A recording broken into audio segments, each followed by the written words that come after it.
Okay, so यहाँ सबैलाई हार्दिक स्वागत छ यो शनिबारको टेस्टको छलफलको बारेमा। अब हामी लगभग 1 to 25 नम्बरसम्म म फर्स्टमा छलफल गर्छु, त्यसपछि सरले 26 बाट छलफल गर्नुहुन्छ। यहाँहरूलाई के प्रश्न छ भने च्याट बक्समा चाहिँ राख्नु होला र मैले यहाँ जुन स्क्रिनमा सो गर्छु त्यसको सही आन्सर के हो त्यो पनि च्याटमा लेख्न पनि सक्नुहुन्छ। अन द्याट नोट्स सबैलाई हार्दिक स्वागत छ। सो फर्स्ट नम्बरबाट थालौँ। तलका मध्ये टु वे कम्युनिकेसनको बेस्ट इक्जाम्पल के हो भन्ने प्रश्न छ यहाँ। सो बेस्ट इक्जाम्पल पनि भनेको छ, टु वे भनेको छ। टु वे कम्युनिकेसनको लागि चाहिँ देयर सुड बी फिडब्याक होइन भन्नु मतलब टु वेमा पनि। अब यो चारवटा अप्सन हेर्दाखेरि यो सेमिनार, रोल प्लेइङ, सिम्पोजियम यो सबै चारवटा भनेको सामूहिक त्यो स्वास्थ्य शिक्षाको सामूहिक टेक्निक अन्तर्गत पर्छ होइन। तर त्यसमा पनि बेस्ट इक्जाम्पल चाहिँ भनेको सबै सामूहिक हो, तर चाहिँ सबभन्दा बढी छलफल चाहिँ तपाईँको सहभागीको बिचमा छलफल गर्ने भनेको सामूहिक छलफलमै हो। यहाँनिर छलफल नै छ होइन। अरूमा पनि गर्न सकिन्छ तर त्यस्तो धेरै मात्रामा चाहिँ नहुने हुन्छ। यो सेमिनार भनेको शैक्षिक कार्यक्रमको लागि प्राय गरिन्छ। रोल प्लेमा चाहिँ इलिटरेट खालको मान्छेहरूलाई स्वास्थ्य शिक्षाको लागि यो प्रयोग गरिन्छ। यो सिम्पोजियम भनेको चाहिँ स्पिकरले पालै पालो केही टपिकमा बोल्यो भने त्यसलाई चाहिँ हामी सिम्पोजियम भन्ने काम गर्छौँ है। सेकेन्ड नम्बर प्रश्न। सो यसको सही आन्सर चाहिँ डी भयो फर्स्टको है। सेकेन्ड नम्बरमा चाहिँ अब gather approach is useful for. So gather approach चाहिँ भनेको के हो अथवा यो के को लागि प्रयोग हुन्छ भनेको छ। सो ग्यादर एप्रोचमा जी भनेको चाहिँ ग्रिट हो, सुरुमा तपाईँले स्वागत गर्ने, त्यसपछि सोध्ने होइन, त्यसपछि गएर टेल के अब सोधेपछि तपाईँको स्वास्थ्य संस्थामा के छ त्यो कुराहरूको बारेमा भन्ने, उसलाई कन्फ्युज हुनसक्छ, उसलाई सहयोग गर्ने, त्यसपछि त्यो क्लाइन्टले जे छान्छ त्यसको बारेमा व्याख्या गर्ने र त्यसपछि गएर फलोअपको लागि चाहिँ भन्ने। सो यस्तो खालको हिसाबले चाहिँ हामी चाहिँ यो सबै स्टेपहरू भनेको काउन्सिलिङमा प्रयोग गर्ने काम गर्छौँ, त्यसलाई हामी ग्यादर पनि भन्ने काम गर्छौँ। So counselling is the best answer है, B is the best answer यसमा। यहाँसम्म केही छ भने च्याट बक्समा राख्दैछौँ, छैन भने म फर्दर प्रोसिड गर्छु है। छैन होला सायद। अब अर्को पनि स्वास्थ्य शिक्षाबाट प्रश्न छ। सो तलका मध्ये कुन मेथड चाहिँ यो काउन्सिलिङमा प्रयोग हुन्छ? प्रिटेस्ट काउन्सिलिङ भनेको कोही सङ्क्रमितको सम्भावना भएको मान्छे छ र प्रिटेस्टको लागि काउन्सिलिङमा आएको छ भने त्यो बेलामा कुन मेथड प्रयोग गर्ने भनेको छ। सो स्वास्थ्य शिक्षाको इन्डिभिजुअल चाहिँ हुन्छ मेथड होइन, सामूहिक हुन्छ र मास मेथड हुन्छ। यसमध्ये चाहिँ हामीले अब यसको प्राइभेसी यो मानौ यदि सङ्क्रमितको सम्भावना भएको छ भने यसको प्राइभेसीलाई अथवा कन्फिडेन्सियलिटीलाई पनि चाहिँ मेन्टेन गर्नु भन्ने, कन्फिडेन्सियलिटीलाई पनि ध्यानमा राख्ने हो भने चाहिँ हामीले चाहिँ पर्सनल्ली चाहिँ गर्ने काम गर्छौँ होइन। यसलाई सामूहिक रूपमा राख्दाखेरि त्यसको कन्फिडेन्सियलिटीमा समस्या पर्ने भएको कारणले गर्दाखेरि इन्डिभिजुअलमा चाहिँ उनलाई काउन्सिलिङ गर्ने काम गर्छौँ। ठिक छ, यहाँसम्म सही हो। Okay, let's move on. 4 number प्रश्न। तलका मध्ये चाहिने म्यानेजमेन्टको प्राइमेरी फङ्सन के हो? प्राइमेरी फङ्सनको सेन्स भनेको सबैभन्दा प्राइमेरीको सेन्स भनेको महत्त्वपूर्ण अथवा प्राइम अथवा अलि सबैभन्दा महत्त्वपूर्ण खालको सेन्स हो। यसमा चाहिँ प्लानिङ चाहिँ सबैभन्दा महत्त्वपूर्ण हामी भन्छौँ, तर चाहिँ बाँकी स्टेपहरू त्यो महत्त्वपूर्ण भयो भन्दैमा बाँकी स्टेप चाहिँदैन भन्ने होइन। तर सामान्यतया चाहिँ हामी त्यो स्टेप सुरुमा गर्ने भएको कारणले र त्यो स्टेप नगरिकन यदि म्यानेजमेन्ट गर्यो भने चाहिँ सबै स्टेपलाई समस्या पर्ने भएको कारणले गर्दाखेरि प्लानिङलाई चाहिँ सबभन्दा प्राइमेरी फङ्सनको रूपमा लिइन्छ है। ओके, यहाँसम्म केही छ भने राख्नुहोस् च्याटमा, छैन भने अब रेज ह्यान्डबाट म अहिले सुन्न सक्दिनँ होइन, च्याटमा राख्नु सुरुमा है। सो पोस्ट कार्डमा चाहिँ सबैभन्दा चाहिँ महत्त्वपूर्ण चाहिँ भनेर हामी प्लानिङलाई भन्छौँ है। छिटो डिसिजन गर्नु पर्यो भने तलका मध्ये कुन चाहिँ लिडरसिप काम लाग्छ भनेको छ। सो क्विक, यहाँ मेन कुरा भनेको क्विक डिसिजन चाहिँ मेकिङ भन्नु मतलब चाँडोभन्दा चाँडो चाहिँ केही चिजको लागि निर्णय लिनुपर्ने भयो भने त्यो बेला कुन चाहिँ मेथड सही हुन्छ भनेको छ प्रश्नमा। सो क्विक डिसिजन मेकिङ के बेलामा गर्नुपर्छ भन्दाखेरि कहिलेकाहीँ सङ्कटकालीन अवस्थाहरूमा होइन, जस्तो अहिलेको टाइममा चाहिँ नि महामारी छ अहिले होइन, यस्तो बेलाको महामारीमा सबैजनाको सल्लाह लिएर सम्भव पनि छैन। त्यो भएको कारणले गर्दाखेरि फास्ट गर्नको लागि चाहिँ एकजना लिडरले जे ठिक लाग्छ त्यसलाई चाहिँ त्यही अनुसारले प्लान गर्न सकिन्छ होइन। सो त्यो भएको कारणले गर्दाखेरि यसको एन्सर हुने भयो ए हुने भयो।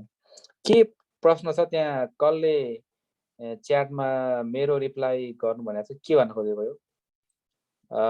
पासवर्ड नमिल्ने हो भने अहिले यहाँ नभन्नुहोस् न, त्यो चाहिने भाइबर ग्रुपमा लेख्नुहोस् अथवा काहीँ त्यो लेख्नुहोस्। अहिले चाहिँ यो बारेमा छलफल गरौँ है। सो क्विक डिसिजन चाहिँ मेकिङ भनेको चाहिँ यो बेलामा यस्तो सबभन्दा बेस्ट। ओके, 4 सम्म छोड्यो भने तपाईँले पछि मेरो युट्युब च्यानलमा राखिदिन्छु मैले, त्यसपछि त्यो कुरा गर्नु होला है। Okay, nice. अब अर्को प्रश्नको बारेमा छलफल गरौँ। 6 नम्बरमा चाहिँ मानिसको भौतिक सामाजिक तथा सांस्कृतिक इतिहासको स्टडी गर्नलाई के भनिन्छ भनेको छ। सो मानिसको स्टडी गर्ने, मान्छेको स्टडीलाई भन्छ एन्थ्रोपोलोजी भनेर हैन। उसको भौतिक सामाजिक इतिहासहरू कहाँबाट उसको चाहिँ स्टार्ट भयो भन्ने कुराको बारेमा स्टडी गर्ने शास्त्रलाई भनिन्छ यो भनेर। अब समाजको बारेमा स्टडी गर्नेलाई हामी सोसियोलोजी भन्ने काम गर्छौँ हैन। र यो बी नम्बरको भनेको चाहिँ के भन्दाखेरि दुई वा दुईभन्दा बढी चाहिँ कल्चरको बिचमा मिक्स भएर नयाँ कल्चर चाहिँ फर्मेसन गर्ने प्रोसेसलाई अथवा त्यसलाई हामी एकल्चरेसन भन्ने काम गर्छौँ है। सो अब यसमा चाहिँ यसको सबभन्दा सही एन्सर चाहिँ यो प्रश्नको एन्सर चाहिँ सी भयो हैन। सो मानिसको भौतिक सामाजिक सांस्कृतिकको बारेमा स्टडी गर्नेलाई चाहिँ हामी यो भन्छौँ है। ठिक छ, यहाँसम्म केही छैन होला? च्याटमा छ भने लेखौँ यो प्रश्नको बारेमा है, अन्य बाँकी लिङ्कहरूको बारेमा चाहिँ नलेखौँ अहिले। ल ठिक छ। 7 नम्बर, सामाजिक सम्बन्ध भएको सङ्गठित समूहलाई के भनिन्छ हैन। अब यो कम्युनिटी र सोसाइटीमा मान्छेहरू कन्फ्युज हुन्छ। कम्युनिटी भनेको चाहिँ के एउटा भौगोलिक दायराभित्र बस्ने मान्छेहरू सिमिलर खालको चाहिँ क्यारेक्टरिस्टिक्स भएको मान्छेहरूको समूहलाई चाहिँ कम्युनिटी भनिन्छ भने सोसाइटी भनेको चाहिँ त्यसको ठ्याक्कै सीमा छैन के, त्यसको चाहिँ नि सोसाइटीको सिमाना हुँदैन र यो सामाजिक सम्बन्धहरूलाई पनि भन्छ। त्यो कारणले गर्दाखेरि C is the right answer. यहाँ चाहिँ यो कम्युनिटी भन्नको लागि चाहिँ तपाईँको एउटा भौगोलिक एउटा चाहिँ सिमानाभित्र बस्ने उस्तै खालका चाहिँ मान्छेहरू समूहलाई भनिन्छ। त्यो कारणले यहाँ चाहिँ सोसाइटी भयो। अब रगतको नाता छ भने हामी यो भन्छौँ होइन। अब के भन्छ इक्जाममा त्यही अनुसारले छान्नु पर्यो एन्सर है। 8 नम्बर प्रश्न। 8 नम्बर भनेको उपमहानगरपालिकाको स्वास्थ्य शाखामा कतिवटा स्वास्थ्यका कर्मचारीहरूको दरबन्दी हुन्छ हैन। तपाईहरुले अब यो हाम्रो देश संघीयतामा गइसकेपछि संघीयता कार्यान्वयन भइसकेपछि स्थानीय तहमा पनि स्वास्थ्यका कर्मचारीहरू राख्ने प्रावधान रहेको छ सरकारले हैन। र त्यही अनुसारले चाहिँ स्वास्थ्यको कर्मचारीहरू अहिलेको सन्दर्भमा चाहिँ 4 जना कर्मचारी राखेको अवस्था छ। गाउँपालिकामा 2 जना, नगरपालिकामा 3 जना अनि त्यसपछि यसमा चाहिँ 4 जना हैन। So the right answer is 4 जना भयो। See the right answer. Okay, 9 number जाउँ अब। यो भनेको comprehensive assessment of health status of the community हो। सो कम्युनिटीको कम्प्रिहेन्सिभली त्यहाँको बारेमा स्टडी गर्नेलाई के भनिन्छ भनेको छ। यो चाहिँ यो त तपाईहरुले कम्युनिटी डायग्नोसिसको परिभाषा पढ्ने टाइममा पनि पढ्नु भएको होला। यो यति मात्रै छैन कि यहाँनिर चाहिँ यति मात्रै होइन कि with respect to physical social हैन, त्यहाँको भौतिक सामाजिक अनि बायोलोजिकल खालकोलाई पनि स्टडी गर्नेलाई चाहिँ भनिरहेको हुन्छ। So D the right answer यसको। अरु बाँकी चिजहरूको बारेमा हामी चाहिँ फर्मल 3टा चोइसहरूको भन्न यहाँ अहिले सम्भव छैन। यो फर्मल हामी हाम्रो क्लास भएको बेलामा छलफल गरौँला है। ओके, 10 नम्बर टेराटोजेनिक भनेको के हो भन्ने प्रश्न छ यहाँ। टेराटोजेनिसिटी पनि भन्छौँ हामी। यो फार्मेसी अथवा फार्मेकोलोजीसँग सम्बन्धित छ। यो टेराटोजेनिसिटी अथवा तपाईहरु रेज ह्यान्ड भन्दा पनि च्याट बक्समा प्रश्न लेख्ने भने के प्रश्न छ भने प्रश्न लेख्नुस् त्यहाँ हैन। यो धेरै जनाको समूह भएको कारणले रेज ह्यान्ड गरेर सुन्न सम्भव छैन यहाँ, त्यही भएर च्याट बक्समा लेख्नुस् है। ओके ओके, सो टेराटोजेनिसिटीको सेन्स भनेको चाहिँ जब तपाईको नर्मली चाहिँ गर्भवती महिलाले कुनै ड्रगहरू खाएर त्यो ड्रगको साइड इफेक्ट त्यो बच्चालाई भयो भने हामी टेराटोजेनिक इफेक्ट भयो भनेर भन्ने काम गर्छु हैन। त्यस्तै खालको सेन्स छ अब यहाँ पनि बी नम्बरमा के फिटसलाई चाहिँ फिटल चाहिँ हाल फर्मेसन भयो अथवा त्यो फेटसको केही पार्टहरू चाहिँ मा नकारात्मक खालको चाहिँ इम्प्याक्ट पर्यो भने त्यसलाई हामी यो भन्छौँ। So B the right answer भयो यसमा। यो फार्मेसी अथवा फार्माकोलोजीसँग सम्बन्धित भएको प्रश्न हो है। 11 नम्बर प्रश्नमा चाहिँ अब data obtain from answer given by the patient on administration of oral questionnaire हैन।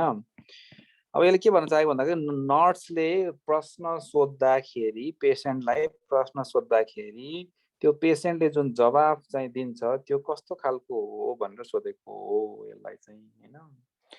अब यो चारवटा अप्सनहरू मध्ये अब तपाईँहरूले के कुरा थाहा पाउनुपर्छ भने सब्जेक्टिभ भनेको सब्जेक्टले भनेको, सब्जेक्टिभ भनेको चाहिँ सब्जेक्ट भनेको पेसेन्ट हैन। यो सम्बन्धमा चाहिँ सब्जेक्टिभ भनेको पेसेन्टले भनेको कारणले अब यो चाहिँ सब्जेक्टिभ भयो। तर नर्सले मानौ तापक्रम नापेर थर्मोमिटरको सहायताले तापक्रम नापेर ठ्याक्कै ल कति ल्यायो मानौ 99 डिग्री फरेनहाइट ल्यायो भने त्यो भनेको चाहिँ यो भएको अब्जेक्टिभ हुन्छ डाटा फेरि हैन।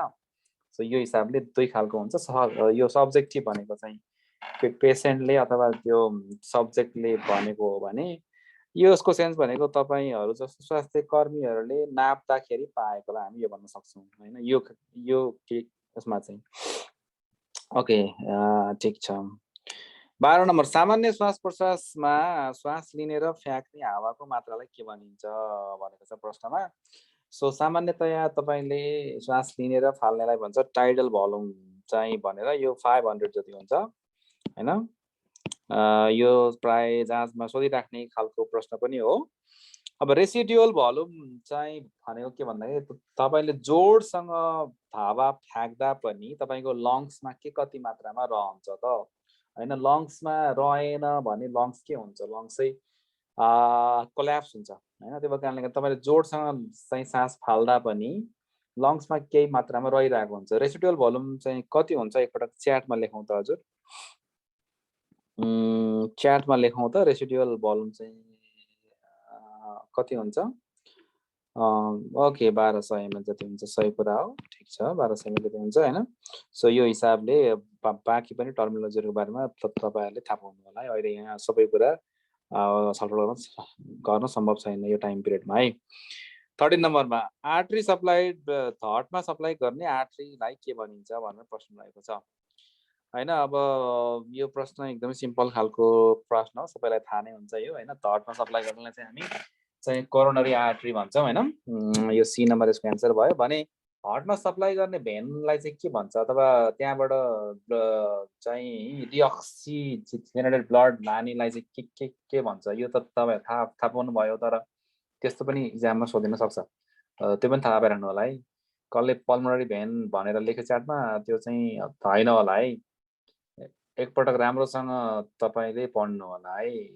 भेनको नाम पनि थाहा पाइराख्नु होला। म अहिले यहाँ चाहिँ च्याटमा धेरैले सही एन्सर चाहिँ लेख्नु भएको छ, केहीले अब के हो थाहा पाउनु होला है। त्यो पनि जाँचमा सोध्न सक्छ। ओके 14 नम्बर फन्डस के को पार्ट हो भनेर सोधेको छ हैन। सो फन्डस के को पार्ट हो च्याटमा लेखौं एन्सर के हो। फन्डस तलकाहरु मध्ये चाहिँ फन्डस के को भाग हो हैन। फन्डस यो देखि बाहेक स्ट्रक्चरमा पनि हुन्छ, तर यो चारवटा अप्सनहरु मध्येको बेस्ट अप्सन चाहिँ नि डी हुने भयो यसमा। यो पाठेघरको चाहिँ भागलाई धेरै वटा भागमा बाँडेको हुन्छ, त्यसमध्येको फन्डस पनि 1 भाग हो हैन। यो तपाईहरुलाई थाहा होला नि हैन। यो त सामान्य स्ट्रक्चरको बारेमा थाहा पाइराख्नुपर्छ। यस्तो खालको पनि प्रश्नहरु एक्जाममा सोध्न सक्छ है। 14 नम्बरको डी भयो आन्सर। अनि अर्को तरिका जस्तो फ्यालोपियन ट्युबको सबभन्दा साँगुरो भागको नाम के हो, सबभन्दा फराकिलो भागको नाम के हो पनि भनेर एक्जाममा प्रश्नहरु सोध्छ है। त्यो पनि थाहा पाइराख्नु होला हैन। अनि अर्को चाहिँ फिमेलको रिप्रोडक्टिभ सिस्टममा एक्सटर्नलमा के पर्छ, इन्टर्नलमा के पर्छ, इन्टर्नलमा के पर्दैन पर्छ भनेर पनि एक्जाममा सोध्छ प्रश्नहरु है। सो यो पनि थाहा पाइराख्नु होला। अब अहिले यहाँ सबै कुरा छलफल गर्न सम्भव छैन अहिले। ओके, अर्को प्रश्न आयो 15 नम्बर प्रश्न आयो। It is the expulsion or extraction of an embryo or fetus from its mother when it is not capable of independent survival, gestation age 22 weeks or less। अब यति लामो प्रश्न छ तर केही पनि होइन। यो चाहिँ के भन्दाखेरि फिटस चाहिँ बाहिर निस्क्यो 22 हप्ताभन्दा पहिला त्यसलाई के भन्छ, जुन चाहिँ बाहिरी संसारमा बाँच्न सक्दैन, त्यो भनेको त्यसलाई के भनिन्छ चाहिँ भनेर भनेको एकदमै यो धेरै लामो सेन्टेन्स चाहिँ भए तापनि यो लामो खालको सेन्टेन्समा गाह्रो भयो भने ब्रेक गर्दै गर्दै थोरै पढ्ने अनि ब्रेक गर्ने एकछिन अनि त्यसपछि थोरै पढ्ने हैन, यो पार्ट पढ्ने यो पार्ट पढ्ने हैन, त्यस्तो गरेर पढेर थाहा पाउन सकिन्छ हैन। र यसलाई भनिन्छ यो सबैले सही आन्सर नै छ लेखेको च्याटमा, द्याट इज कल्ड बोर्सन हैन। यो त प्राय सबैलाई थाहा नै होला। ओके, प्रिम्याचुअर बर्थ भनेको के हो? 37 हप्ताभन्दा पहिला जन्मेकोलाई प्रिम्याचुअर बर्थ भनिन्छ हैन। यो पनि थाहा नै होला। 37 हप्ताभन्दा पहिला बर्थ भएकोलाई हामी चाहिँ प्रिम्याचुअर बर्थ भन्छौँ है। 16 नम्बर। अब 16 नम्बरमा के भनेको छ भन्दाखेरि तपाईको गर्भपतनसँग सम्बन्धित नै प्रश्न छ यो। गर्भपतन भयो मानौ, यो भनेको चाहिँ टाइप्स हो, वान अफ द टाइप। यो टाइप भनेको के भन्दाखेरि अब यसमा सर्भाइकल ओस चाहिँ डाइलेट चाहिँ भइसकेको छ यसमा। यो टाइपमा तपाईहरुले गर्भपतनको धेरै टाइप्सहरु हुन्छ, खास गरेर दुईटा भागमा बाँड्छ, स्पोन्टेनियस र इन्ड्युस भनेर। अनि त्यसभित्र पनि धेरै टाइप्सहरु हुन्छ हैन। सो इनइभाइटेबल अब यहाँ सबभन्दा के थाहा पाउनु पर्यो भन्दाखेरि यसमा के हुन्छ, सर्भाइकल ओस के हुन्छ, डाइलेट भइसक्यो हुन्छ हैन, अथवा यस्तो हुन्छ हैन। अनि लेस देन चाहिँ 12 हप्ता छ। अब तपाईहरुले लाई थाहा पनि होला, एम जस्तो प्राय गरेर तपाईहरुले बी एन्सर किन नभएको, मैले सही एन्सर भनेकै छैन अनि तपाई किन बी एन्सर किन नभएको भन्न खोजेको हैन। ओके, सो सामान्यतया हामी अहिले पहिला चाहिँ 9 हप्ता भन्थ्यो, अहिले कानुनमा चाहिँ 10 हप्ता पनि भन्छ। 10 हप्ताभन्दा सानो छ भने चाहिँ एमए गर्न सकिन्छ, द्याट इज कल्ड मेडिकल हैन, त्यो गर्न सकिन्छ, एउटा कुरा भइहाल्यो। 12 हप्ताभन्दा सानो छ भने चाहिँ हामी के गर्छौँ भन्दाखेरि एमबिए गर्छौँ हैन। त्योभन्दा ठुलो छ भने चाहिँ डिएनई गर्छौँ हैन है। 9 देखि 12 हप्तासम्म सम्म एमबिए, मोर देन 12 विक भनेको म त्यही त भन्दैछु त मैले के भनेर हैन। सो लेस देन 12 हप्ता छ, त्यो भएको कारणले सही एन्सर हुने भयो एमबिए हुने भयो हैन। 12 हप्ताभन्दा ठुलो भएको भए चाहिँ त्यो बेलामा डी हुन्थ्यो एन्सर है। अब त्यहाँ त्यो हिसाबले छैन, सो त्यो कारणले गर्दाखेरि B is the right answer. Okay fine. यहाँसम्म केही छ भने च्याटमा राख्नुहोस्, छैन भने हामी अर्को प्रश्नतर्फ जान्छौँ। छ के च्याट बक्समा? ओके, त्यो तपाईहरुको त्यो त्यहाँनेर डी थियो होला, त्यो डी रङ भएको हो, त्यसलाई बी भनेर सच्याउनुस् है। त्यो कम्प्युटरमा रङ पनि भएको हुन सक्छ, त्यसलाई चाहिँ अहिले बी हो, त्यो चाहिँ एन्सर, यसको एन्सर चाहिँ बी हो ल। ओके, त्यही भएर त यो छलफल चाहिन्छ भन्न चाहेको नि हैन। 17 नम्बरमा जाउँ। Classical triad of disturb tubal pregnancy चाहिँ भनेको के हो? डिस्टर्ब ट्युबल प्रेग्नेन्सी, यो ट्युबल प्रेग्नेन्सी भनेको एक्टोपिकलाई भन्छ है। त्यो भनेको फ्यालोपियन ट्युबमा प्राय कमनली चाहिँ फ्यालोपियन ट्युबमा हुन्छ हैन। त्यो भएको कारणले त्यसलाई चाहिँ हामी ट्युबल प्रेग्नेन्सी पनि भन्ने काम गर्छौं हैन। सो अब यसमा चाहिँ ट्रायड भनेको 3टा साइन सिम्पटम, ट्रायड भनेको 3टा है, ट्रायड भनेको 3टा हैन। सो अब सो एब्डोमिनल पेन, यो पनि कस्तो खालको हुन्छ भन्दाखेरि एकदमै वान साइडेड, एकदमै सिभियर खालको पेन हुने भयो, यो पनि हुन्छ, यो पनि हुन्छ। सो सबै हुने भएको कारणले गर्दाखेरि यसमा डी एन्सर हुने भयो हैन। सो ट्रायड भनेको 3टा है, ट्रायड भनेको 3टा चिजलाई भन्छ। त्यस्तै गरेर ट्रायडहरु अर्को कहाँ छ, अर्को कन्जेनाइटल रुबेला सिन्ड्रोममा पनि छ, त्यो पनि थाहा राख्नु होला है। त्यसको पनि ट्रायड हुन्छ, 3टा चिज हुन्छ। एउटा के हुन्छ च्याटमा थाहा छ? च्याटमा लेख्न सक्नुहुन्छ। सिआरएस भनेको कन्जेनाइटल रुबेला सिन्ड्रोमको पनि चाहिँ ट्रायड हुन्छ। अन्त पनि हुन्छ, त्यहाँ पनि हुन्छ, ठिक छ, फाइन। त्यो पनि डेफनेस, अर्को क्याटारेक्ट र अर्को कार्डियक म्यालफर्मेसन हैन। ओके, त्यो पनि थाहा पाइराख्नु होला। ओके, धेरै ठाउँमा चाहिँ ट्रायडहरू हुन्छ हैन, जस्तो एपिडेमियोलोजिकल ट्रायड भन्ने पनि हुन्छ एउटा, ठिक छ। Most common cause of per vaginal bleeding before the birth of the baby. अब बेबी बर्थ हुनुभन्दा पहिला कमनली चाहिँ पर भेजाइनल ब्लिडिङ के कारणले हुन्छ भनेर सोधेको छ हैन। यसमा चाहिँ यसको सेन्स भनेको के भन्न खोजेको अहिले भन्दाखेरि यो भन्न खोजेको हैन, एन्टिपार्टम हिमोरेजको कारणहरू के हुन सक्छ भन्न खोजेको। सबभन्दा कमन कारण भनेको प्लासेन्टल कारण हो। प्लासेन्टल कारणमा पनि यसलाई चाहिँ दुईटा भागमा बाँड्न सकिन्छ, एउटा प्लासेन्टा प्रिभिया र अर्को चाहिँ एब्रप्चियो प्लासेन्टा हैन, अर्को चाहिँ प्लासेन्टा प्रिभिया। सो यो तरिकाले चाहिँ बाँड्न सकिन्छ हैन। सो यसको चाहिँ प्लासेन्टल कारणले कमनली चाहिँ हुने भयो, डी द राइट आन्सर यसमा। ओके, नेक्स्ट क्वेसन 19 नम्बर प्रश्न छ। अब labour and childbirth are considered normal. के अवस्थामा लेबर र चाइल्ड बर्थलाई नर्मल भनिन्छ भनेर भन्यो यसले हैन। सबै अप्सन चाहिँ पढ्नु पर्ने भयो। यहाँ डीमा यो पनि छ नि हैन, त्यो भएर सबै अप्सन चाहिँ राम्रोसँग चाहिँ पढ्नु पर्ने भयो। सबै सही छ कि छैन? स्पोन्टेनियस हुनु पर्यो, ठिक छ। लो रिस्क हुनु पर्यो, ठिक छ। तपाईँ त्यो स्टेज भरि नै लो रिस्क हुनु पर्यो, यो ठिक छ। The infant is born spontaneously in the vortex. यो vortex भनेको नर्मल भइहाल्यो, स्पोन्टेनियसली बर्न भएको छ त्यो पनि सामान्य भयो। 37 देखि 42 हप्ता भनेको टर्म बेबी हो, यो पनि सही भयो आन्सर। बर्थ भइसकेपछि त्यो बच्चा र मदरको स्थिति चाहिँ एकदम राम्रो छ, त्यो पनि सही भइहाल्यो। So D the right answer हैन। सो यसमा डी राइट आन्सर भयो, ठिक छ यहाँसम्म। 20 नम्बर प्रिम्याच्योर बेबीको बारेमा यो भन्दा पहिला पनि छलफल भएको हो। 37 हप्ता भन्दा पहिला जन्मेको बच्चालाई हामी प्रिम्याच्योर भन्ने काम गर्छौं। सो 37 हप्ता अघि जन्मेको जीवित बच्चा भन्ने अप्सन कहाँ छ? ए मा छ हैन। ओके,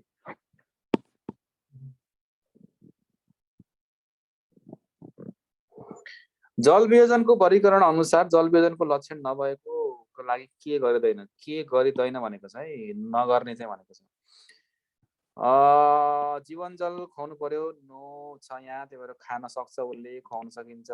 जिङ्क ट्याब्लेट पनि त्यो टाइमको रिकरेन्ट चाहिँ डायरिया नहुनको लागि त्यो गर्नुपर्छ। त्यो बच्चा कहिले फर्किने हो त भनेर पनि काउन्सिलिङ गर्नुपर्छ हैन। तारन्तार बान्ता आयो, ज्वरो आयो, स्टुलमा रगत सो भयो भने तुरुन्त ल्याउनु होला भन्नुपर्छ, त्यो पनि चाहियो। तर रिङ्गर ल्याक्टेट चाहिँ दिनु पर्दैन, कारण नो डिहाइड्रेसन छ। सिभियर थियो भने सकिन्थ्यो हैन, तर सिभियर छैन, त्यही भएर चाहिँ हामी रिङ्गर ल्याक्टेट चाहिँ गर्न सक्दैनौँ। सरी, यसमा चाहिँ यदि सिभियर थियो भने सक्थ्यौँ, तर यहाँ नो छ, त्यही भएर चाहिँ त्यो परेन, डी द राइट आन्सर। डाटाको सम्बन्धी एउटा प्रश्न छ। हाम्रो देशको नेपाल डेमोग्राफिक हेल्थ सर्वेको हिसाबले जम्मा कुल प्रजनन दर भनेको टिएफआर भनेको एकजना मदरले एकजना चाहिँ महिलाले आफ्नो लाइफ टाइम भरिमा पाउने जीवित बच्चाको संख्या हो। हाम्रो देशमा चाहिँ यो 16 सालको डाटाको हिसाबले 2.3 छ है, हाम्रोमा चाहिँ 2.3 छ अहिले। सो ख इज द राइट आन्सर यसमा, ठिक छ यहाँसम्म। 23 नम्बर प्रश्न, not a natural method of family planning. तलका मध्ये प्राकृतिक चाहिँ परिवार नियोजनको साधन कुन छैन भनेको हो? ब्रेस्ट फिडिङ प्राकृतिक हो, कोइटस इन्टरप्टस भनेको चाहिँ बाह्य स्खलन पनि चाहिने प्राकृतिक हो, सिम्प्टोथर्मिक भनेको पनि प्राकृतिक हो। त्यसमा तीनटा चिजहरू चाहिँ पर्छ हैन। सिम्प्टोथर्मिकमा चाहिँ नि तीनटा चिज पर्छ, एउटा cervical mucus method, calendar method र अर्को चाहिँ बेसल बडी हैन। यो पनि प्राकृतिक भयो, यसमा तीनटा चिजहरू पर्छ, सबै प्राकृतिक भयो। तर टर्मिनल चाहिँ भनेको थाई साधन चाहिँ भनेको प्राकृतिक होइन, यो भनेको चाहिँ नि मान्छेले बनाएको साधन हो हैन, त्यही भएर प्राकृतिक भएन। ओके, त अर्को छ तलका मध्ये कुन भ्याक्सिन फ्रोजन भनेको जम्न नहुने भ्याक्सिन भनेको यो चारवटाहरू मध्येको जम्न नहुने छान्नु पर्यो। अब जम्न नहुने छान्नको लागि के गर्ने भन्दाखेरि अब यो पोलियो र मेजल्स त केमा राख्नुपर्छ, यो लङ टर्मसम्म स्टोरेज गर्नको लागि चाहिँ माइनस तापक्रममा राख्नुपर्छ। त्यही भएर यो एन्सर भएन, यो पनि एन्सर भएन, यो पनि एन्सर भएन। अब सबभन्दा सही एन्सर के भयो, सी भयो। डिपिटी र टिटीलाई चाहिँ जम्न दिनु हुँदैन। यदि जमेको छ भने फालिदिनुपर्छ, डिस्कार्ड गर्नुपर्छ यदि जमेको छ भने है। ल ठिक छ। 25 नम्बर प्रश्न, following information is not obtain from road to health chart. Road to health चार्टबाट कुन चाहिँ जानकारी प्राप्त गर्न सकिँदैन। रोड टु हेल्थ चार्ट भनेको बच्चाको तपाईँहरूको जस्तो बाल स्वास्थ्य कार्ड भन्ने हुन्छ नि, त्यसको कार्डमा यस्तो खालको एउटा चार्ट हुन्छ होइन, यो दुईटा लाइनको बिचमा अनि यहाँ मन्थ हुन्छ, यतापट्टि त्यो बच्चाको तौल हुन्छ होइन। साथसाथै त्यसको फर्स्ट पेजतिर बच्चाको खोप लाउनेहरू पनि हुन्छ, खोप लागेको छ कि छैन भन्ने कुराहरू पनि हुन्छ। अनि यो बिचमा पर्यो भने त्यो भनेको सामान्य बच्चा भयो। योभन्दा तल आयो भने त्यो भनेको चाहिँ म्यालनरिस खालको छ भन्ने थाहा हुन्छ र त्यसमा तौल राखिन्छ, त्यो भइहाल्यो। त्यो ट्रेन्ड अफ ग्रोथ भनेको यो के गरी ग्रोथ भएको छ त्यो पनि थाहा हुन्छ। त्यसपछि गएर चाहिँ भ्याक्सिनको पनि बारेको हिस्ट्री पनि हुन्छ, तर यो हिस्ट्री अफ यो चाहिँ हुँदैन। So A the right answer है। ओके, यहाँसम्म केही छ भने सोध्नुहोस्, छैन भने अब सरले योभन्दा ब्याकपट्टिको सरले थाल्नुहुन्छ 26 नम्बरबाट। यहाँसम्म केही छ भने सोध्नुहोस् के अरे, छैन भने एकछिनमा चाहिँ दिपक सरले थाल्नुहुन्छ योभन्दा ब्याकपट्टि। Okay, thank you very much. अब यो बारेमा व्याख्या, अब यो तपाईँले रेकर्डिङ पनि सुन्न सक्नुहुन्छ मेरो युट्युब च्यानलमा गएर रेकर्डिङ पनि सुन्न सक्नुहुन्छ है। मैले स्टप सेयर गरेँ अहिलेको लागि चाहिँ। अनि त्योभन्दा बाहेक अरू केही छ भने च्याट बक्समा राख्नुहोस्, छैन भने अब म नेक्स्टतिर जान्छु, अब सिएमए को साइडतिर है। ओके, अब एकछिनपछि सरले एकछिन रोक्नुहोस्, त्यसपछि सरले त्यसपछिको थाल्नुहुन्छ है। अहिले कोही लेट जोइन भएको छ भने यसको रेकर्डिङ चाहिँ मेरो युट्युब च्यानलमा म राखिदिन्छु, अनि त्यसलाई चेक गर्नु होला। यो बारेमा छलफल अघि सकिसकेको छ है। Thank you very much. Okay, take care.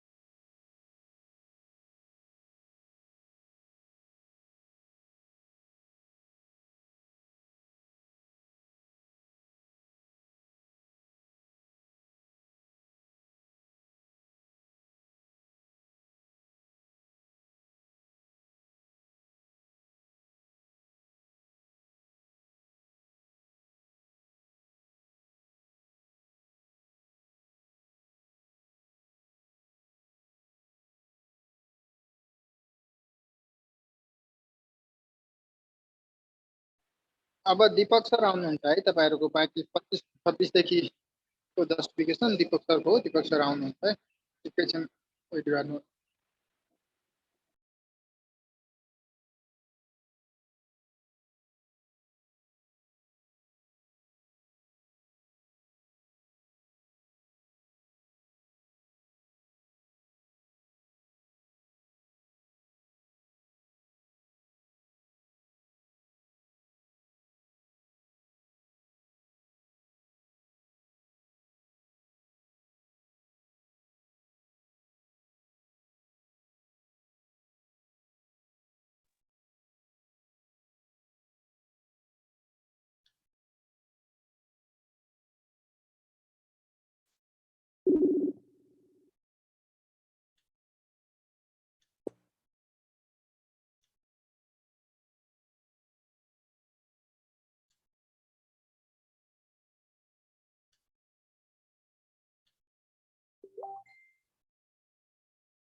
तपाईँले स्क्रिन देखिराख्नु भएको छ?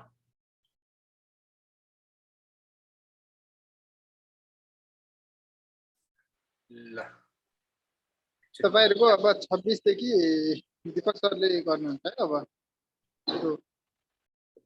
Good, thank you. सुनिराख्नु भयो होला मैले एक्सपेक्ट गरेँ। सरी।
हामी 26 बाट सुरु गर्छौं। तपाईले स्क्रिनमा केही समस्या आयो या आवाज सुन्नमा समस्या आयो भने लेख्नु भयो हुन्छ है। ल अब यदि एपिडेमिक फैलिरहेछ भने सबभन्दा पहिला तपाईले के गर्नुहुन्छ भनेर चाहिँ इभ्यालुएसन अफ इकोलोजिकल फ्याक्टर भनेको इकोलोजिकल फ्याक्टरहरुको बारेमा इभ्यालुएसन गर्नुहुन्छ। एपिडेमिकको एक्जिस्टेन्स छ कि छैन भनेर कन्फर्मेसन गर्नुहुन्छ या भेरिफिकेसन गर्नुहुन्छ या रिस्क पपुलेसन पत्ता लगाउनुहुन्छ। यिनी सबै चरणहरु चाहिँ गरिन्छ, तर सबैभन्दा महत्त्वपूर्ण छ तपाईले भेरिफिकेसन डायग्नोसिस चाहिँ महत्त्वपूर्ण हुन्छ। यदि तपाईले सी छान्नु भएको छ भने महत्त्वपूर्ण हुन्छ। बाँकी सबै स्टेपहरु चाहिँ महत्त्वपूर्ण छन्, तर सबैभन्दा पहिला चाहिँ भेरिफिकेसन डायग्नोसिस गर्नुपर्ने हुन्छ। सी लगाउनु भएको छ भने तपाईको आन्सर ठिक छ। अब कम्युनिकेबिलिटी भन्ने रोगमा जुन कम्युनिकेबिलिटी टर्म युज हुन्छ नि, त्यसको चाहिँ केसमा युज हुन्छ या केसमा महत्त्वपूर्ण छ के कुराको अध्ययनको लागि भने इन्फेक्सन रेट पत्ता लगाउनलाई या केस फेटालिटी पत्ता लगाउनलाई है, अथवा डिजिजको स्पेसिफिक मोर्टालिटी रेट पत्ता लगाउनलाई या सेकेन्डरी अट्याक। यसमा चाहिँ अरु कति मान्छेलाई सार्न सक्छ त्यसको लागि चाहिँ महत्त्वपूर्ण हुन्छ। त्यसलाई भन्छ हामी सेकेन्डरी अट्याक रेट है। सेकेन्डरी अट्याक रेटले चाहिँ अरुलाई सार्न कति जना रोग लागेका के रोगसँग एक्सपोज भएका मध्ये कति जनाले रोगका लक्षणहरु देखाए त्यसलाई सेकेन्डरी अट्याक रेट भन्छौं। त्यो भनेको डी यदि तपाईले छान्नु भएको छ भने तपाईको आन्सर चाहिँ मिलेको छ भन्ने कुरा हो। इन्फेक्सन रेट चाहिँ कम्युनिकेबिलिटीसँग त्यति सम्बन्धित छैन है। स्ट्यान्डर्ड टर्म भनेको सेकेन्डरी अट्याक रेटको कम्युनिकेबिलिटी हो है। इन्फेक्सन रेट भन्दा पनि सेकेन्डरी अट्याक रेट चाहिँ महत्त्वपूर्ण हुन्छ। त्यसैले तपाईले चाहिँ सी छान्नु पर्छ। केस फेटालिटी भनेको कति जना मर्यो, त्यो रोगबाट चाहिँ कति जना मर्यो भन्ने कुरा चाहिँ केस फेटालिटी रेट है। सेकेन्डरी अट्याक रेट भनेको के भन्नुभयो भने जस्तै त्यो रोगसँग कति जना मान्छे एक्सपोज भयो, एक्सपोज भएका मान्छे मध्ये कति जनाले रोगका लक्षणहरु देखायो त्यसलाई सेकेन्डरी अट्याक रेट भन्छ। जस्तै कति जना, जस्तै 100 जना मान्छे रोगसँग एक्सपोज भएको थियो, 100 जनामा चाहिँ 50 जनाले रोगका लक्षणहरु देखायो भने 100 × 50 / के अरे तल जतिजना यो 100 तपाईँलाई गाह्रो हुन्छ होला, यसलाई 80 जना गर्नु है। 80 जना चाहिँ रोगसँग एक्सपोज भएको थियो, 80 जनामा कतिजनाले रोगका लक्षण देखायो, इन्टु 100 गर्नुभयो भने यसलाई सेकेन्डरी अट्याक रेट भन्छ। यसले कम्युनिकेबिलिटीको सङ्केत गर्छ। ठिक छ।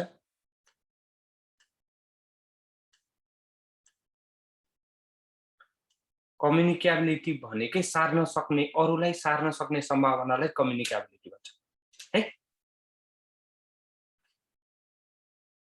The ability of infectious agent to invade and multiply in the host, यहाँ चाहिँ राम्ररी सुन्नुहोस् है। यहाँ प्याथोजेनेसिटी भनेको चाहिँ रोगले क्लिनिकल लक्षण देखाउन सक्ने रोगको क्षमता छ नि, त्यसलाई प्याथोजेनेसिटी भन्छ। रोगले कम्प्लिकेसन गराउन सक्ने क्षमता छ नि, रोग लागेर जटिलता हुन सक्ने, त्यसलाई भाइरुलेन्स भन्छ। रोग अरूलाई सार्न सक्ने सम्भावना छ नि, त्यसलाई कम्युनिकेबिलिटी भन्छौँ। कतिजनालाई सार्न सक्छ, त्यसलाई कम्युनिकेबिलिटी भन्छ। रोग चाहिँ मान्छेको शरीरभित्र जान सक्ने, इन्भेड गर्न सक्ने कुरालाई इन्फेक्टिभिटी भन्छौँ। त्यसैले तपाईँले चाहिँ इन्फेक्टिभिटी लगाउनु पर्ने हुन्छ। यति मध्ये कुन कुरा मिल्दैन भनेर चाहिँ यो सबभन्दा सजिलो छ, इज अ सेमाइनल भेसाइकल, किनभने चाहिँ यो मेल हो, अरू सबै फिमेल हो भनेको नमिल्ने कुरा निकाल्नुहोस् भनेको। यसमा धेरै गाह्रो छैन, तपाईँलाई धेरै जस्टिफाई गर्नु पर्दैन। सबैभन्दा लामो नब तपाईँले साइटिका नब भनेर सुन्नुभयो होला है। सियाटिक नब चाहिँ के हुन्छ, सबैभन्दा लामो नब हो, त्यसैले तपाईँले बी लगाउनु पर्ने हुन्छ। ठिक छ। अब स्टाफिङ हुन्छ नि, स्टाफिङमा सबैभन्दा महत्त्वपूर्ण कुरा के हुन्छ भनेपछि ह्युमन रिसोर्सको प्लानिङ चाहिँ सबैभन्दा महत्त्वपूर्ण हुन्छ। रिक्रुटमेन्ट भनेको चाहिँ लिने कुरा हो, सेलेक्सन भनेको त्यहाँबाट छानेर लिने कुरा भयो, डेभलपमेन्ट भनेको तिनीहरूलाई जस्तै तपाईँले चाहिँ के गर्नुभयो, जस्तै स्किल विकासहरू, एसबिए तालिमहरू दिनुहुन्छ नि, त्यो डेभलपमेन्ट भयो है। यस्ता कुराहरू चाहिँ यो स्टाफिङमा विभिन्न टर्महरू युज हुन्छ। तर सबैभन्दा पहिलो भनेको ह्युमन रिसोर्सको प्लानिङ चाहिँ महत्त्वपूर्ण हुन्छ है। तल दिएका मध्ये नर्सिङ प्रोसेसको स्टेपको अनुक्रम कुन ठिक छ भनेको, सिक्वेन्सियल स्टेपमा नर्सिङ प्रोसेस चाहिँ कुन ठिक छ, या सबभन्दा पहिला के गर्नुहुन्छ, त्यसपछि के गर्नुहुन्छ, त्यसपछि के गर्नुहुन्छ भन्ने कुरा। गुड गीता। बी भन्नुहुन्छ पहिला एसेसमेन्ट गर्नुपर्ने हुन्छ तपाईँले, त्यसपछि प्लानिङ गर्नुपर्ने हुन्छ, अनि इम्प्लिमेन्टेसन गर्ने र इभ्यालुएसन गर्ने। यदि बी तपाईँले छान्नु भएको छ भने तपाईँ सही ठाउँमा हुनुहुन्छ। अब फेरि अर्को सिक्वेन्सको कुरा हो है, तपाईँ फिजिकल एक्जामिनेसन गर्न थाल्नुहुन्छ, कुन सिक्वेन्स युज गर्नुहुन्छ होला तपाईँको विचारमा? 33 को के हुन्छ आन्सर? ल लगाउँ।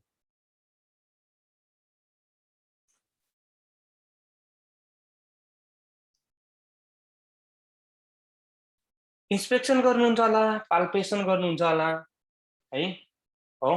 त्यसपछि पर्कसन गर्नुहुन्छ होला, अनि अस्कल्टेसन गर्नुहुन्छ होला। पहिले हेर्नुहुन्छ, अनि छान्नुहुन्छ, त्यसपछि त्यसलाई ठोक्नुहुन्छ, अनि सुन्नुहुन्छ। A is a best answer. Need for food and elimination, यो चाहिँ मास्लो हायरार्की अफ नीडको कुरा गर्छ है। खानुपर्छ अनि खाएको कुरा फाल्नुपर्छ, त्यो कुन लेभल अफ नीड हो? फिजियोलोजिकल नीड हो, सेफ्टी तथा सेक्युरिटी नीड हो, सेल्फ स्टिम नीड हो, self actualisation need. Self actualisation भनेको मान्छे जन्मेपछि किन जन्मिन्छ, मान्छेको जीवनको अर्थ के हो भन्ने कुरा गर्नुभयो भने सेल्फ एक्चुअलाइजेसन हुन्छ। आफ्नो सेल्फ स्टिम हुन्छ नि, आत्मसम्मानको कुरा गर्नु भने सीमा आउँछ। सेफ्टी एन्ड सेक्युरिटी भनेको सुरक्षा है, हावा पानी घाँस बाँस कपास पाइसकेपछिको जुन सुरक्षा सुविधाको कुरा हुन्छ त्यो बीमा आउँछ। घाँस बाँस पाउने कुरा फिजियोलोजिकल निड हो, त्यसैले एमा लगाउनु पर्ने। यो तलका मध्ये कुन बर्न चाहिँ बढी घातक हुन्छ भनेर छ? Dry hit, cold burn, electric burn र सुपरफिसियल बर्न। यो इलेक्ट्रिक बर्न हुन्छ नि, कहिलेकाहीँ धेरै भोल्टको करेन्टहरू रहेछ भने त यो बढी घातक हुने भयो नि त, त्यसैले तपाईँले सी लगाउनु पर्ने हुन्छ है। अब यो इलेक्ट्रिक बर्न र थन्डर बर्न आयो भने थन्डर बर्न हुन्छ। थन्डर भनेको चट्याङको पोलाई चाहिँ झन् बढी घातक हुन्छ, त्यो 1000 भोल्ट भन्दा के हुन्छ, धेरै एनर्जी हुन्छ। तपाईँ जहाँ काम गरिराख्नु छ, फ्र्याक्चर भएर मान्छे आयो, फ्र्याक्चर भयो भने के गर्नुहुन्छ? First aid transfer to health फेसिलिटीमा ट्रान्सफर गर्ने या प्याडिङ लगाउने रिएस्योर गर्ने या इमोबिलाइजेसन। गुड, तपाईँले इमोबिलाइजेसन गर्नुहुन्छ। यदि यो ठाउँमा फ्र्याक्चर मैले हटाएर या स्नेक बाइट लगाइदियो भने के हुन्छ तपाईँको आन्सर? स्नेक बाइट भयो भने, यदि स्नेक बाइट भयो भने रिएस्योर द क्लाइन्ट हुन्छ, किनकि स्नेक बाइट चाहिँ सबै स्नेक बाइटले मान्छे नमर्न सक्छ। तपाईँले त्यसैले चाहिँ यसको उपचार पनि सम्भव छ भनेर बुझाउनु पर्यो, त्यसैले रिएस्योर हुन्छ स्नेक बाइट भयो। अहिले चाहिँ इमोबिलाइजेसन, ठिक छ। तपाईँले सिपिआर गरिराख्नु भएको छ भने एडल्टमा या त्यसलाई कम्प्रेसन दिँदाखेरि पर मिनट कति फास्ट दिनुपर्ने हुन्छ या पर मिनट औसत कति हुनुपर्छ तपाईँको विचारमा के छ? 100 देखि 120 लगाउनु भएको छ भने तपाईँ सही ठाउँमा हुनुहुन्छ है। यो लेभलको चाहिँ के हुन्छ, पर मिनट स्पिडमा चाहिँ हुनुपर्छ।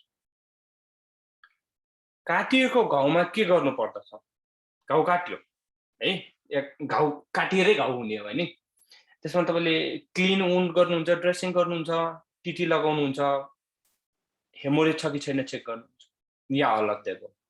सायद तपाईँले अलग देबो गर्नुहुन्छ। गुड। इमर्जेन्सी कन्ट्रासेप्टिभ तलका मध्ये कुन अवस्थामा प्रयोग गर्न सकिन्छ? रेप गर्यो, जबरजस्ती हाडनाताकरणै गर्यो या रेप गर्यो है, या फेलियर भयो, फ्यामिली प्लानिङ मेथड फेलियर भयो, या इनकरेक्ट युज भयो मेथडको, या अलग देबो?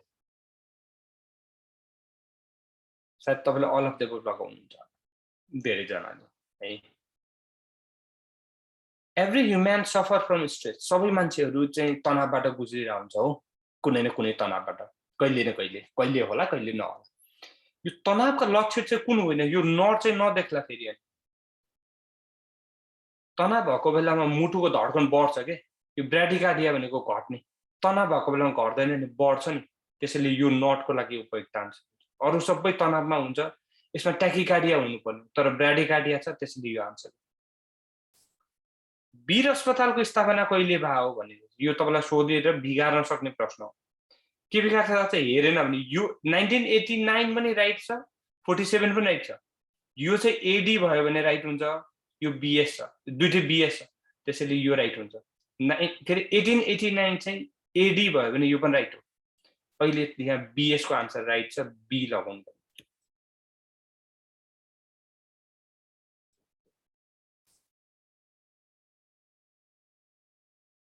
The condition of partial yeah completely चाहिँ लङ्स कोल्याप्स भयो, त्यसलाई कुन टर्म युज गर्नुहुन्छ?